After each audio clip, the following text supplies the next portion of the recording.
ये हमारा जो नालंदा का प्लेटफॉर्म है, नालंदा लिटरेचर फेस्टिवल और डायलॉग का, वो पूरा इंटरनेशनल लेवल पे इन्वॉल्व है। क्या जो ये सांस्कृतिक विरासत है वो हमारी सोसाइटल गुड को बेहतर कर पाएगा क्या? आधुनिक जो भी हमारा चीज़ें हैं, वो बिना लिटरेचर, बिना साहित्य, बिना बिना पुरानी चीज़ों के वो नया और बड़ा नहीं है।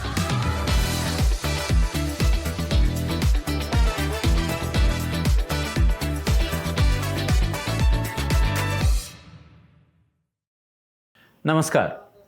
आज हमारे बीच नालंदा फेस्टिवल चेयरपर्सन सुश्री डी आलिया जी उपस्थित हैं और आज हमारे बीच ये बताएंगी कि किस प्रकार से नालंदा लिटरेचर फेस्टिवल 2026-27 का अनावरण होगा, क्या तैयारियां हैं, पिछले साल की जो एक्सपीरियंसेस हैं उसके मुकाबले और इसको और ऊंचे मुकाम पर ले जाने के लिए क्या कुछ तैयारियां आपने की हैं। इस संदर्भ में मैं डॉक्टर पंकज श्रेयस्कर इनसे गुफ्तगू करूंगा। आपका एक बार फिर से बहुत बहुत इस्तकबाल करता हूं। तो मैडम, सबसे पहले तो आपका बहुत शुक्रिया कि आपने वक्त निकाल कर इसके लिए अपनी हामी भरी है। जैसा मैं कह रहा था कि नालंदा लिटरेचर फेस्टिवल आपने पिछले साल नालंदा में, राजगीर में आपने कराया है दिसंबर 2025 में। आप फेस्टिवल चेयरपर्सन थी हैं, तो उस दौरान आपकी चेयरपर्सन के अलावा आपकी क्या अनुभूति थी, क्या एक्सपीरियंसेस आपने वहाँ शेयर किए? सबसे पहले तो मैं नमस्कार बोलना चाहूँगी आपको और मीडिया को। बहुत बहुत नमस्कार और धन्यवाद पंकज जी, आप अपना कीमती समय निकालने के लिए। ये आपने हमसे सवाल पूछा, नालंदा की जो फर्स्ट हमने फेस्टिवल 2025 में किया, उसमें हमारा क्या एक्सपीरियंस और कैसा रहा।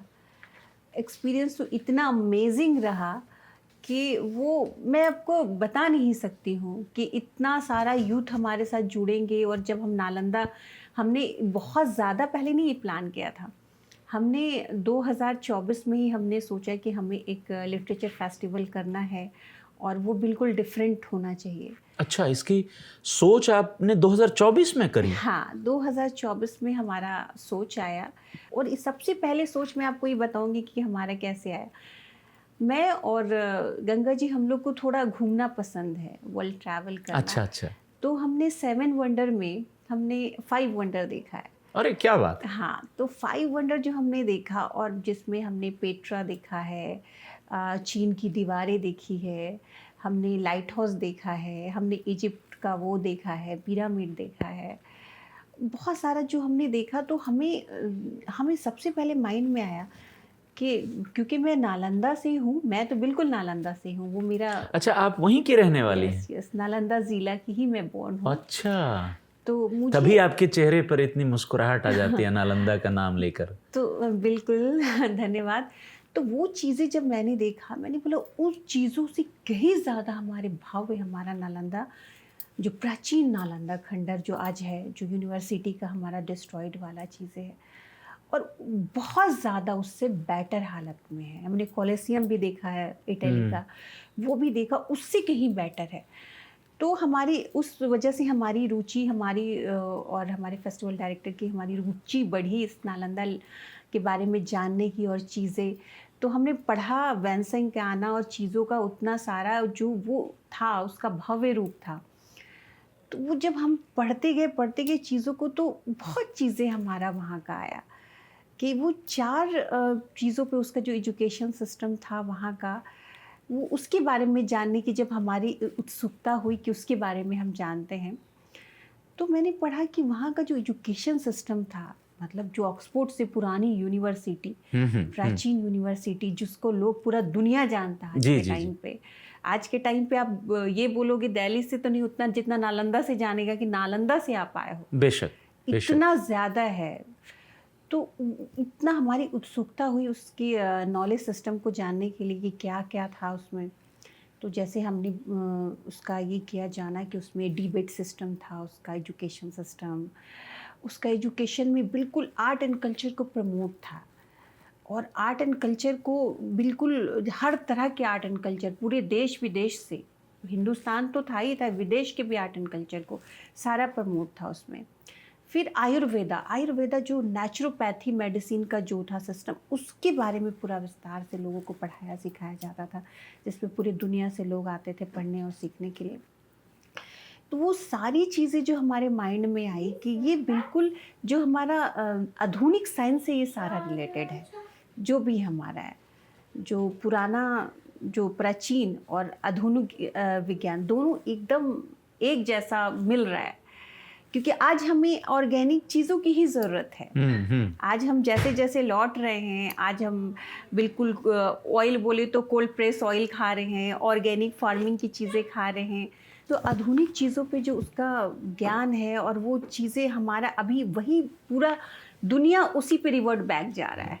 सारी नई चीज़ें जितनी भी आ रही है आज के टाइम पे आप देखो तो सारा हम ऑर्गेनिक फार्मिंग पे आ रहे हैं, नेचुरल चीज़ें खा रहे हैं, और जो ऑर्गेनिक चीज़ें वो ज़्यादा महंगी होती जा रही है। तो आपकी चेहरे की मुस्कुराहट ये बताती है कि आप भी वही सब फॉलो करती हैं क्या, नेचुरल चीज़ें? जी बिल्कुल, मैं कोशिश करती हूँ नेचुरल चीज़ें, पर वो कितना नेचुरल आ पाता है मुझे नहीं पता। अच्छा। लेकिन कोशिश करती हूँ कि हम वहाँ से बिहार से ऑर्गेनिक फार्मिंग से कुछ मंगा कर हम वो खाएं। और चलिए, बहुत अच्छी बात है। तो आप ये बता रही थी कि जब आप बाहर कुछ देशों में घूमने गई तो वहाँ से ये आपके मन में ये भाव आया, और कहीं ना कहीं आपको ये लगा कि जो मेरी मातृभूमि है उसके प्रति मेरी जो सामाजिक जिम्मेदारी है उसका हम निर्वहन करें। तो क्या ये सही होगा कि आपके मन में ये विचार बहुत पहले से आते होंगे, उसको मूर्त रूप आपने बाद में 2024 में दिया जो आप बता रही हैं? बिल्कुल, क्योंकि मेरी मातृभूमि ही नालंदा है, तो हम बचपन से वो चीज़ों को देखकर बड़े हो रहे हैं। और बिहार एक टाइम पे लोग मतलब बदनाम करते थे बिहार को, लेकिन हमें हमेशा प्राउड हुआ। मैं जब पढ़ने के लिए राजस्थान में रही तो मुझे हमेशा प्राउड, मैं कभी नहीं बोलती थी I am not Bihari, I am Bihari, I am proud to be Bihari, क्योंकि मैंने हमेशा बिहार की हिस्ट्री में जो रुचि रखा कि बिहार से आज जितने भी लोगों के भगवान हैं, चाहे महावीर हैं, गौतम बुद्ध हैं, जितने भी हैं सारे हमारे बिहार से रूट से हैं। आर्यभट्ट हैं जो हमारा इतना मतलब जितना साइंस इन्वॉल्व है बिहार से, रिलीजन इन्वॉल्व है बिहार से, तो उस मुझे शुरू से I am proud to be Bihari. लेकिन एक चीज़ें था कि हमारा रीजनल चीज़ों को हम कैसे प्रमोट करें, हर जगह से कैसे प्रमोट करें। और फिर हम धीरे धीरे जब हम बाहर गए घूमे तो हमें ये चीज़ पता चला कि बिहारी नहीं, पूरा हिंदुस्तान ही हमारा कल्चर का है। क्या बात। जितना अच्छा हमारे हिंदुस्तान का कल्चर है तो उससे ज़्यादा अच्छा तो कहीं का भी नहीं है, क्योंकि हम फॉरेन में जाते हैं, वहाँ के म्यूज़ियम देखते हैं, वहाँ की चीज़ें देखते हैं, तो हमारे हिंदुस्तान जैसा कहीं का कल्चर नहीं है। निस्संदेह ये बात आपकी बहुत दुरुस्त है। हम वापस आते हैं नालंदा लिटरेचर फेस्टिवल पे। जब आप पिछली बार वहाँ गई और जो ये फेस्टिवल का आपने आयोजन किया, वहाँ पे बहुत बड़े बड़े लोग आए और उन सबको आपने एक मंच पर एकत्रित किया, उसके बाद लगा कि संभवतः ये अपने आप में भव्य और अनूठा कार्यक्रम है।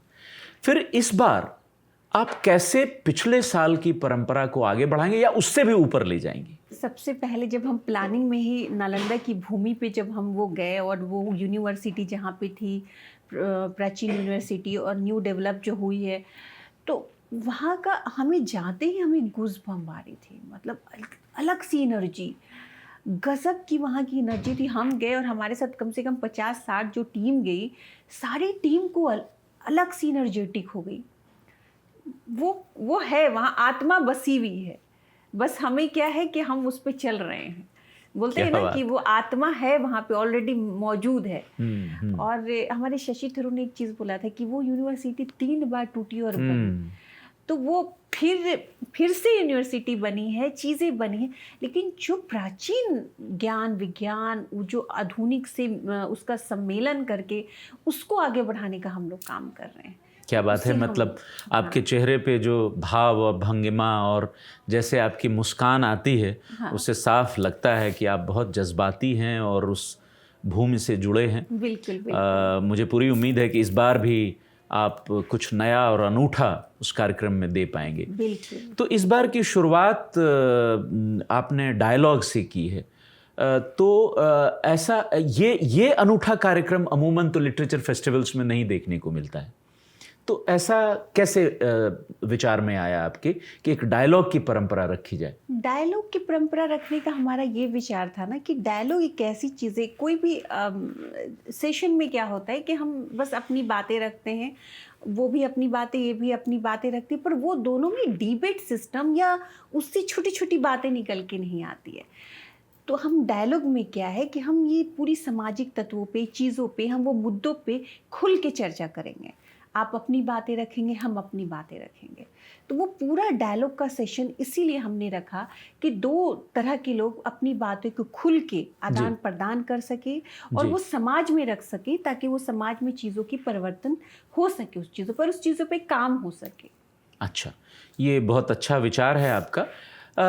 तो इस साल क्या आप, जैसे पिछली मर्तबा हमने देखा कि एक आपने भव्य आयोजन किया दिसंबर 2025 में, इस बार का प्रारूप कैसा रहेगा? क्या वो एक ही कार्यक्रम होगा या इस बार कुछ श्रृंखलाएं आप कर रही हैं पूरे साल के लिए 26-27 में? हम पूरे 26-27 में पूरा 15 इवेंट करने जा रहे हैं, जो अच्छा। हमारा नेशनल और इंटरनेशनल लेवल रहे। अच्छा, इस बार आप अंतर्राष्ट्रीय भी जा रहे हैं? अंतर्राष्ट्रीय भी हम जा रहे हैं, 2 इवेंट्स हम अंतर्राष्ट्रीय करेंगे। और जो हमारा यहाँ पे 13 इवेंट्स होगा, जो हमारा नेशनल लेवल पे होगा, जिसमें हमें अलग अलग मेजर सिटीज़ लेंगे, जो भी हमारा अच्छे मेजर सिटी हुए हैं, छोटे बड़े मिलाकर जी, हम जी। 13 नेशनल लेवल पे करेंगे इवेंट और 2 इंटरनेशनल पे, क्योंकि ये हमारा जो नालंदा का प्लेटफॉर्म है, नालंदा लिटरेचर फेस्टिवल और डायलॉग का, वो पूरा इंटरनेशनल लेवल पे इन्वॉल्व है। अच्छा। यस, क्योंकि हमारा जो प्राचीन नालंदा था वो सिर्फ नेशनल लेवल पे नहीं था, ये पूरा इंटरनेशनल लेवल पे था। तो इसीलिए हम इसके, जो हमारे हिंदुस्तान से भी लोग इसमें इन्वॉल्व होना चाहते हैं या फॉरेन कंट्री से, तो ये सारे इसमें सबके लिए ओपन है। तो ये नालंदा लिटरेचर फेस्टिवल के साथ साथ आप भी डी आलिया अंतर्राष्ट्रीय हो जाएंगी आप, है ना? बिल्कुल बिल्कुल। तो बहरहाल ये बहुत अच्छी सोच है आपकी। फ़र्ज़ करें आपकी नालंदा में आप इस कार्यक्रम को करते हैं, तो एक ऑब्वियस सा जुड़ाव रहता है। जब आप अंतर्राष्ट्रीय मंच को इस फेस्टिवल पर ले जाएंगी, तो क्या वहाँ भी उसी जुड़ाव को पैदा कर पाएंगी आप, या आपका ये फेस्टिवल? बिल्कुल पैदा कर पाऊंगी, क्योंकि नालंदा का, जो मैंने आपको पहले भी बताया कि जो भी उसका ज्ञान था प्राचीन नालंदा का, वो बिल्कुल आधुनिक साइंस से, आधुनिक जो हमारा चल रहा है बिल्कुल। उसी से रिलेटेड था। बिल्कुल और बिल्कुल। वो जो भी आज मैं इंटरनेशनल लेवल पे सारी चीज़ों को वही देख रही हूँ, मैं तो पूरी घूम रही हूँ दुनिया, जी, जी। तो देख रही हूँ वो सारे आधुनिक साइंस पे लोग वही चीज़ें कर रहे हैं, मतलब जो नेचुरोपैथी को चीज़ें कर रहे हैं, आर्ट एंड कल्चर को प्रमोट कर रहे हैं, वो सारी चीज़ें अपनी रख के डिबेट सिस्टम में चीज़ें कर, वो सारा चीज़ वही हो रहा है। बस चीज़ें क्या है कि अब जैसे बोलते हैं ना कि हम गांव में थे तो हमें लगता था कि दिल्ली बड़ा है, दिल्ली में आए तो हमें लगता है कि विदेश बड़ा है। अब पूरी दुनिया ग्लोबल छोटी सी हो गई है। अब बिल्कुल। इंटरनेट के ज़माने में तो पूरी दुनिया कहाँ रही। इसीलिए हम क्या कर रहे हैं कि डिजिटल लाइब्रेरी बना रहे हैं, अच्छा। और ये पूरी दुनिया के लोग इससे अपनी जो चाहे बुक देख सकेंगे। और हमारा एक चीज़ और है कि हम क्वार्टरली न्यूज़लेटर निकाल रहे हैं, जिसमें सारे लोग उसको पढ़ सकेंगे, समझ सकेंगे कि हमारा नया हर 3 मंथ में नई चीज़ें क्या हुई नालंदा लिटरेचर फेस्टिवल में, नालंदा डायलॉग में। और हम ईयरली मैगजीन निकाल रहे हैं, तो हम बहुत कुछ हम लोग कर रहे हैं यूथ के लिए। बिल्कुल ठीक। तो जो ये यूथ को आप जोड़ रही हैं, तो उनके लिए क्या इंसेंटिव है इससे जुड़ने का? एक तो बिल्कुल साफ है कि सांस्कृतिक विरासत, धरोहर और आधुनिकता के कलेवर में उसको समा के आप उनको दे रहे हैं। इसके अलावा क्या उनके लिए कुछ अवार्ड सिस्टम भी आपने रखा है, ताकि वो इससे थोड़ा से इंसेंटिवाइज हो जाएं? आज के ज़माने में आपको लगता है कि जो एक मोटिवेशनल फैक्टर होता है वो कई बार अवार्ड सिस्टम से आता है। इन द सेंस सिर्फ यूथ हमारा ऐसा नहीं कि दिल्ली मुंबई मेट्रो सिटी के यूथ ही रहे, हमारा है कि जो छोटे छोटे शहरों से, अच्छा। जिसको अंगिका पे लिख रहे हैं, जो बजिका पे लिख रहे हैं, जो बोडो पे लिख रहे हैं, जो असमी पे लिख रहे हैं, जो बंगालीज पे लिख रहे हैं, जो मारवाड़ी में लिख रहे हैं, हम ऐसे यंग राइटर्स को हम एक प्लेटफॉर्म दें। और जो बहुत गरीब है, बहुत चीज़ें हैं उनके पास वो नहीं है, 50 से कम के जो हमारे यूथ राइटर हैं, उनके लिए हम कुछ इंसेंटिव्स भी प्रोवाइड करेंगे, अवार्ड रिवॉर्ड भी प्रोवाइड करेंगे। ये सारा हमारा उनके लिए बहुत अच्छा प्लान है। बहुत अच्छा। तो इसमें एक संशय मन में आता है कि जैसे आपने कहा कोई मारवाड़ी में लिखता हो, अंगिका में लिखता हो, बज्जिका में लिखता हो, भोजपुरी में लिखता हो, ओडिया में तो बड़े राइटर्स होते ही हैं।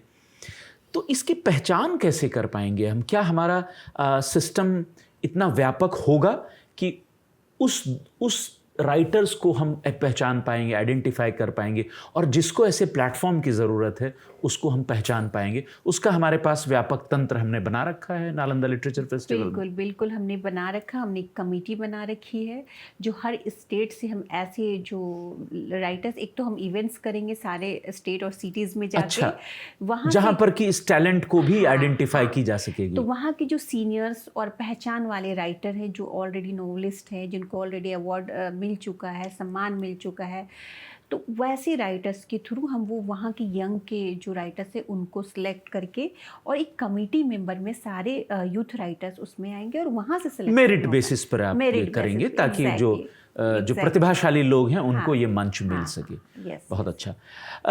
कई बार इस तरह की चीज़ें आती हैं, ऐसा मेरा मानना है कि जो छोटे तबके के लोग होते हैं, मेरा कहने का ताल्लुक केवल इतना है कि जिनको इतनी लाइमलाइट की दुनिया नहीं मिली है, क्या वो हेजिटेट करेंगे? क्या उनको ये लगेगा कि हमें ये मिलेगा या हमें नहीं मिलेगा? क्या हमें वो पहचान मिलेगी? तो इस हेजिटेशन को कैसे पाटेंगे हम? इस हेजिटेशन को ही हम इसलिए बांट रहे हैं क्योंकि आप धीरे धीरे चीज़ों को, पहले मैंने डिजिटल लाइब्रेरी बनाना या डिजिटली हम रोबोट और एआई के थ्रू हम जो चीज़ों को प्रमोट कर रहे हैं, उससे उनको धीरे धीरे हेजिटेशन मिटेगा। अच्छा, वो जो, क्योंकि क्या होता है कि आज के टाइम पे लोगों के हाथ में मोबाइल और जी, चीज़ें जी, इतना जी, इजी जी। हो गई है, जी। तो आप देखोगे गांव के भी छोटे से लोग ऐसे वो वीडियो बना के और वो ये हो फेमस हाँ, हो गए आजकल हैं। तो रील इतनी तो हेजिटेशन तो बिल्कुल नहीं ये होनी मिटा चाहिए। दे, सोशल मीडिया मिटा चुका है। बिल्कुल ठीक, बिल्कुल सोशल ठीक कहा। मीडिया के थ्रू हम इसको और ज़्यादा इसीलिए छोटे छोटे शहरों में पहुंचाएंगे ताकि उनका हेजिटेशन मिट सके, बिल्कुल और वो अपने इस चीज़ों को डिजिटल लाइब्रेरी के थ्रू, आप ऐप के थ्रू, अपने वेबसाइट के थ्रू वो हमारे पास आ सकते हैं चीज़ों। बिल्कुल ठीक। एक और मन में संशय आता है कि ये जो आपकी रिकग्निशन सिस्टम है, अवार्ड रिवॉर्ड वाला सिस्टम है, वो कितना पारदर्शी होगा? क्योंकि सामान्यतया लोगों के मन में होता है, अरे हम क्यों अप्लाई करें, क्या पता मुझे मिले ना मिले, इतना बड़ा मंच है। तो उसमें पारदर्शिता, ट्रांसपेरेंसी कैसे आप मेंटेन कर रही हैं? इसकी पारदर्शी इसलिए है कि हमारा जो सिलेक्शन कमेटी है वो बिल्कुल अलग है। अच्छा, हमारा एग्जीक्यूटिव कमेटी से उसका कोई organising committee is a different and selection committee is a different. Okay. तो हम ऑर्गेनाइजिंग कमिटी, उसमें कोई भी रोल नहीं निभाएगी सिलेक्शन कमिटी में। अच्छा, वो डोमेन एक्सपर्ट्स लोग होंगे? वो डोमेन एक्सपर्ट लोग होंगे और वो देश के टॉप लोग होंगे जो इस फील्ड में ये हैं, और वो सिलेक्शन करेंगे। अच्छा, स्टेट वाइज, गवर्नमेंट के सिलेक्शन वाइज और वहाँ के लोकल प्रोग्राम वाइज वो वैसे उनका सिलेक्शन होगा। अच्छा, तो इस प्रकार से ये बिल्कुल पारदर्शिता बनी रहेगी, और जो प्रतिभाशाली लोग हैं, अगर उन्होंने अपने विधा में बढ़िया काम किया है तो आपके इस मंच पर वो रिकग्नाइज हो सकेंगे। ऐसी तैयारी है आपकी। बहुत अच्छा। एक और जो जनरली लोगों के मन में ये बात आती है कि जो लिटरेचर है, कला है, उसमें आधुनिकता तो कई मर्तबा आ रही है चीज़ें, लेकिन आर्टिफिशियल इंटेलिजेंस का मिक्सिंग, ये एक मुझे लगता है अनूठा प्रयोग है।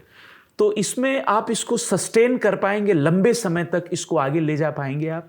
कैसी तैयारी है? सबसे पहला विजन ही है कि हमें लिटरेचर को हिस्ट्री की तरह नहीं देखना है, हमें इसे साइंस की तरह देखना है। आधुनिक साइंस की तरह।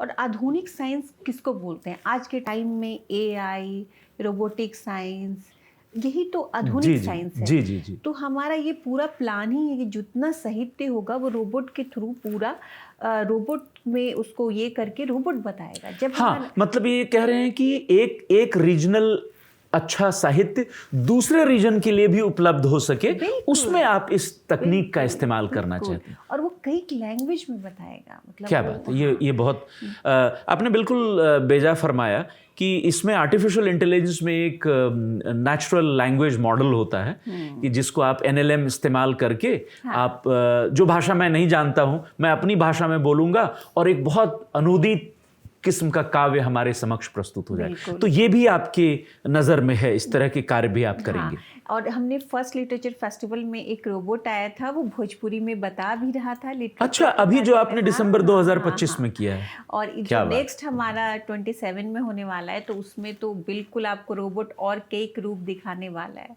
क्या बात है, बहुत बहुत अच्छा। अच्छा तो रहेगा। ये तैयारी आपकी बहुत अच्छी है और मुझे उम्मीद है कि आप इस बार भी पिछले साल की मर्तबा इसको एक और नए मुकाम पर लेकर जाएंगे। एक और मन में आखिरी सवाल है कि जो कुछ भी हम कर रहे हैं, इसका आउटकम आप कैसे देखती हैं? क्या जो ये सांस्कृतिक विरासत है वो हमारी सोसाइटल गुड को बेहतर कर पाएगा? क्या हमें लगता है इसका परिणाम हमारे सामाजिक परिवेश में भी देखने को मिलेगा? बिल्कुल। मुझे एक इंसान ने क्वेश्चन पूछा था जी, कि साहित्य को आप कितना नंबर देती हैं और आधुनिक साइंस को, हिस्ट्री का जो है वो पार्ट, उसको कितना नंबर देती हैं? उसमें मैंने उनको बोला था कि मैं बोल रही हूँ कि हम लोग ज़ीरो हैं। जी, जो जी। हमारा साहित्य है, जो पुरानी चीज़ें हैं, जो भी लिख कर गए, जो एक्सपीरियंस शेयर किए, उसी से आज नई साइंस बनती है, नई टेक्नोलॉजी बनती है, नई चीज़ें। वो 1 है और हम 0 हैं, तो वो दोनों मिल के 10 नंबर बनता है। ओके। तो इसी तरीके से पुरानी और नई पुरानी की जो हमारी जो भी चीज़ें हुई है आज के, वो हमारा एक्सपीरियंस ही हमें टाइम को शॉर्ट टाइम में बड़ी चीज़ें बना पाता है। बहुत अच्छा। तो बहुत अच्छा। आधुनिक जो भी हमारा चीज़ें हैं, वो बिना लिटरेचर, बिना साहित्य, बिना पुरानी चीज़ों के वो नया और बड़ा नहीं हो सकता है। दोनों का समागम ही एक नई चीज़ों को जन्म देता है, और वही हमारी प्रक्रिया है। बहुत अच्छा।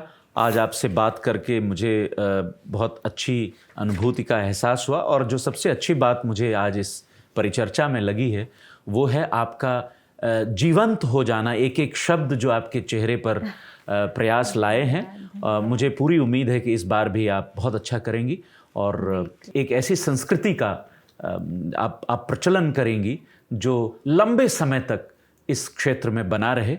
इन्हीं शुभकामनाओं के साथ मैं और आपका एक बार फिर से धन्यवाद देते हुए धन्यवाद विदा लेते पंकज जी, आपका भी समय बहुत अच्छा था, बहुत अच्छा। धन्यवाद हमारे audience, thank you so much.